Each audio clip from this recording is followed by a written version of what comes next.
السلام علیکم ویورز، ہمارے چینل پر خوش آمدید۔ میری جس سے شادی ہوئی تھی وہ میرے قریب بھی نہ آتا اور ساری رات ایک تصویر کو دیکھتا رہتا اور صبح ہوتے ہی وہ تصویر چھپا دیتا۔ مجھے اس تصویر کو دیکھنے کا تجسس تھا کہ آخر تصویر کی وجہ سے میرا شوہر مجھ سے دور ہے۔ مجھے اس تصویر سے نفرت تھی۔ ایک روز نند بولی، تو اس تصویر کو انصاف دلا سکتی ہے۔ میں نے ایک رات غصے سے تصویر کھینچی، فوراً شوہر کے پاؤں پر گر کر معافی مانگنے لگی، کیونکہ وہ میری شادی کی پہلی رات تھی اور میں بہت خوش تھی۔ میری زندگی کا نیا دور شروع ہونے والا ہے۔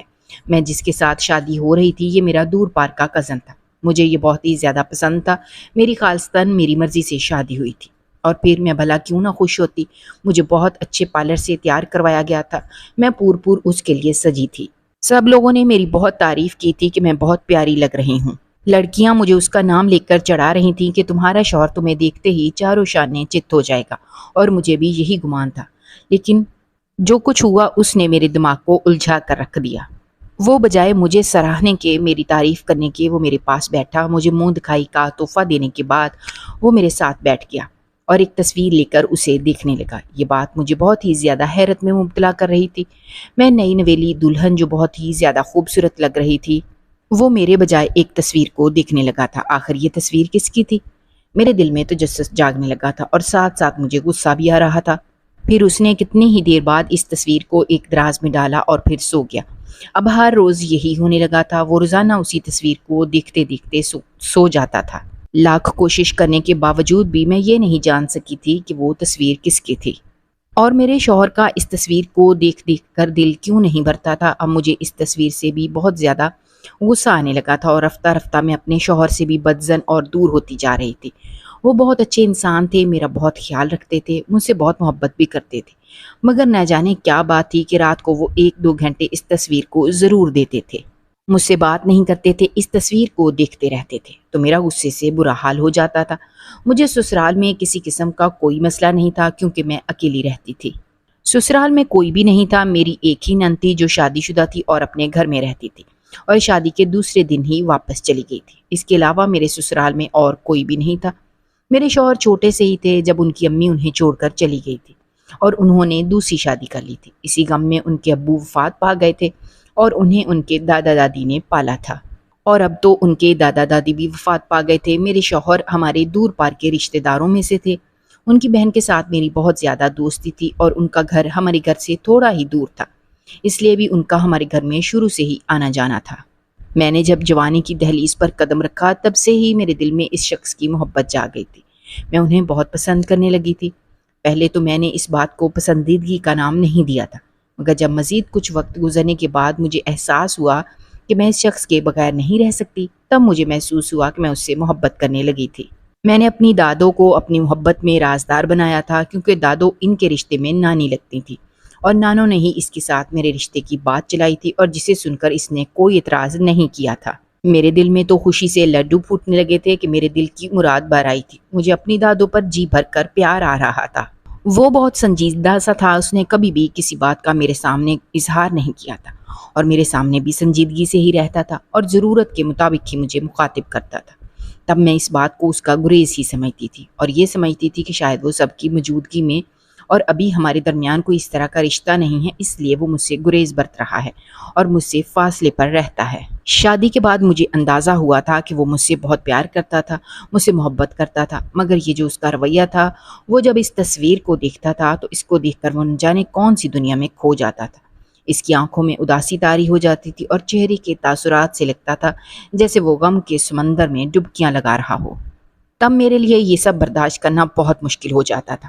مجھے ایسے لگتا تھا جیسے وہ کسی اور کو شادی سے پہلے پسند کرتا تھا اور اس کی شادی مجھ سے ہو گئی ہے، اور یہ سب میرے لیے بہت مشکل تھا۔ اسے شادی کے شروع میں بہت محبت دیتی تھی اور بہت زیادہ اس کا خیال رکھتی تھی، تاکہ اگر وہ کسی اور سے محبت کرتا بھی تھا تو اس کی محبت کے احساس سے باہر نکل سکے۔ باقی دن تو وہ بالکل ٹھیک رہتا تھا، بس رات کو وہ عجیب صورتحال سے دوچار ہو جاتا تھا۔ یہ بات اب اس کی روٹین میں شامل ہو چکی تھی۔ رات کو وہ اس تصویر کو ہی دیکھتا رہتا اور جانے کیا سوچ سوچ کر پریشان ہوتا رہتا تھا۔ میں نے اس سے بہت بار پوچھنے کی کوشش کی کہ یہ تصویر کس کی ہے، مگر ہر بار وہ مجھے ٹال جاتا تھا، اور مجھے یہ بات اس نے کبھی بھی نہیں بتائی تھی کہ یہ تصویر کس کی ہے۔ وہ اسے آدھی رات تک کیوں دیکھتا رہتا ہے، اور جب میں اس سے یہ بات پوچھتی تو مجھے کوئی جواب نہیں دیتا تھا اور خاموشی سے اس تصویر کو اٹھا کر دراز میں ڈال دیتا تھا۔ اس کی ہر چیز میرے سامنے رہتی تھی، مگر میں نہیں جانتی تھی کہ یہ تصویر کس کی تھی۔ وہ یہ بات مجھ سے کیوں چھپاتا تھا اور مجھے اس بارے میں کوئی جواب ہی نہیں دیتا تھا۔ اب میرے دل میں شک پختہ ہونے لگا تھا۔ میرے دل میں یہ شک بیٹھنے لگا تھا کہ وہ کسی اور کو پسند کرتا تھا اور یہ اس کی کسی محبوبہ کی تصویر ہے۔ جب اسے اپنی محبوبہ کی یاد آتی ہے تو وہ اس کی تصویر کو دیکھنے لگتا تھا، اور میں اس تصویر کو دیکھ رہی ہوں کہ اب میں ممکن کوشش کی مگر میں کبھی بھی اس کو دیکھ نہیں سکی۔ اب مجھے اپنے شوہر پر شک ہونے لگا تھا اور میں اسے اس بارے میں جھگڑا بھی کرنے لگی تھی، اس سے باز پرس بھی کرنے لگی تھی۔ میں اسے جب بھی پوچھتی کہ مجھے بتاؤ، مجھے آخر بتانے میں کیا حرج ہے، مگر وہ سنی انسنی کر دیتا، مگر مجھے اس بارے میں کوئی جواب نہیں دیتا تھا۔ پھر کچھ دن سے میرے گھر میں میری نند رہنے کے لیے آئی ہوئی تھی۔ جب میں نے اسے اس بات کا ذکر کیا تو پہلے تو وہ خاموش ہو گئی، پھر کہنے لگی کہ بھائی کے دل میں جو بات بھی ہے وہ آپ نے ہی دور کرنی ہے، آپ نے انصاف سے فیصلہ کرنا ہے اور ہمیشہ بھائی کا ساتھ دینا ہے۔ اس کی ان باتوں نے مجھے مزید الجھا کر رکھ دیا تھا اور معاملہ سلجھنے کے بجائے مزید الجھ کر رہ گیا تھا۔ اب مجھے بہت زیادہ غصہ آنے لگا تھا اور میں بہت ہی زیادہ تنگ پڑ گئی تھی۔ ایک دن میں نے غصے سے وہ تصویر اس کے ہاتھ سے کھینچ لی، اور جب میں نے تصویر کو دیکھا تو میں حق دک رہ گئی۔ وہ تصویر کسی لڑکی کی ہی تھی، مگر وہ بہت ہی پرانی تصویر تھی، جیسے آج سے کئی سال پرانی تصویر ہو، اور یقیناً یہ اب بوڑھی ہو چکی ہوگی۔ میں نے اس بارے میں جو اپنے شوہر سے باز پرس کی، اس سے پوچھا کہ یہ کون ہے، کس کی تصویر ہے۔ پہلے تو مجھے میری بات کا جواب ہی نہیں دے رہا تھا، پھر اس نے ایک لفظ کا جواب دیا کہ میری ماں، یہ میری ماں کی تصویر ہے۔ اس کے بعد وہ بچوں کی طرح پھوٹ پھوٹ کر رونے لگا، اور اپنی جگہ پر میں شرمندہ ہو کر رہ گئی تھی۔ میں نے اپنے اتنے اچھے شوہر پر خواہ مخواہ میں شک کیا اور اب مجھے اس پر ترس آنے لگا تھا۔ میں نے اس سے پوچھا کہ میں آج تک آپ کی ماں کے بارے میں نہیں جان سکی کہ آخر ان کے ساتھ کیا معاملہ تھا اور وہ کہاں پر گئیں، کیا ہوا تھا ان کے ساتھ۔ وہ کہنے لگا کہ میں چھوٹا سا تھا جب وہ مجھے چھوڑ کر گئی تھی۔ میری دادی نے میرے دل میں ان کے خلاف نفرت پیدا کرنے کی بہت کوشش کی، مگر میں ان سے نفرت نہیں کر سکا، بلکہ میں ان سے بہت محبت کرتا تھا، اور یہ ان سے محبت ہی تھی جو مجھے ان کی کھوج لگانے پر مجبور کر دیا، اور میں آخر انہیں ڈھونڈ کر رہا کہ وہ کہاں پر ہے۔ مگر یہ مجھے جان کر بہت افسوس ہوا کہ جب میں ان کے پاس پہنچا، وہ کینسر جیسے مرض کے ساتھ لڑ رہی تھیں، زندگی کی آخری سانسیں لے رہی تھیں، اور پھر اس دن میں ان سے ملنے نہیں جا سکا۔ وہ مجھے یاد کرتی رہیں، مجھے پکارتی رہیں، مگر میں ان سے ملنے نہیں جا سکا۔ پھر مجھے خبر ملی کہ وہ خالق حقیقی سے جا ملی ہیں، وہ اس دنیا سے چلی گئی تھیں۔ یہ خبر سن کر مجھے ایسا لگا کہ میری آنکھوں کے سامنے اندھیرا چھا گیا ہو۔ وہ ایک خیراتی ہسپتال میں دم توڑ کر مر گئی تھیں، اور جس شخص کے لیے انہوں نے میرے باپ کو چھوڑا تھا، اس نے بھی انہیں چھوڑ دیا تھا، اور وہ لوگوں کے گھروں میں کام کر کے اپنا گزارا کرتی تھیں، اور یہ تمام باتیں مجھے ان کے مرنے کے بعد ہی معلوم ہوئی تھیں۔ اتنا کہنے کے بعد وہ بچوں کی طرح بلک بلک کر رونے لگا تھا۔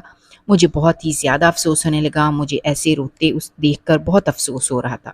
میں نے اس سے معافی مانگی کہ آج کے بعد اس تکلیف دینے والی اور دکھ دینے والی کوئی بات نہیں کروں گی، ہمیشہ ہر حال میں اس کا ساتھ دوں گی، اور اس کے بعد میں نے اس کے ساتھ کبھی بھی کسی بات پر لڑائی نہیں کی، اور نہ ہی کبھی اسے کسی چیز کے لیے تنگ کیا۔ اپنی محبت سے میں اس کے سارے زخم، سارے غم مندمل کرنا چاہتی تھی، تاکہ اس کے دل پر کوئی پچھتاوا نہ رہے۔